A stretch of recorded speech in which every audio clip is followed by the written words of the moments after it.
मतदान केंद्रावर कमीत कमी 2 व जास्तीत जास्त 4 ईव्हीएम म्हणजेच इलेक्ट्रॉनिक वोटिंग मशीन असतील. तुम्हाला मतदान एकूण 4 म्हणजेच अ जागा, ब जागा, क जागा व ड जागेसाठी करणे आवश्यकच आहे. उमेदवारांच्या संख्येनुसार या 4ही जागांची आखणी ईव्हीएम मशीनवर होईल. कदाचित या 4ही जागा 2 ईव्हीएम मशीनवर आखल्या जाऊ शकतात.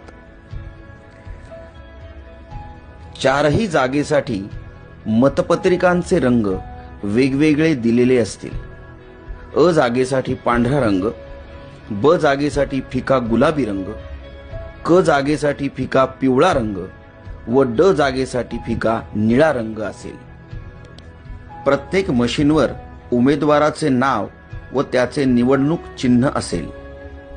अ जागेखालील योग्य उमेदवारासमोरील बटन दाबा, लाल लाईट लागेल. याचा अर्थ अ जागेसाठी मतदान प्रक्रिया पूर्ण झाली. ब जागेसाठी हीच पद्धत वापरा. क जागेसाठी हीच पद्धत वापरा. ड जागेसाठी हीच पद्धत वापरा.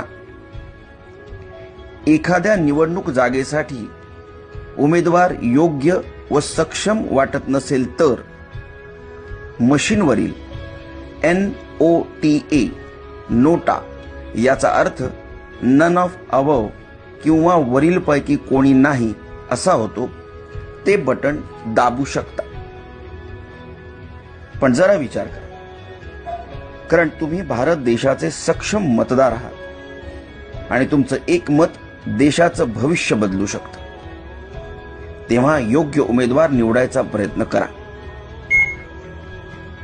ड जागेसाठी मतदान केल्यावर बजर वाजेल. याचा अर्थ तुमची 4ही जागांसाठीची मतदान प्रक्रिया पूर्ण झाली. धन्यवाद. तुमचं मत हीच तुमची ताकद.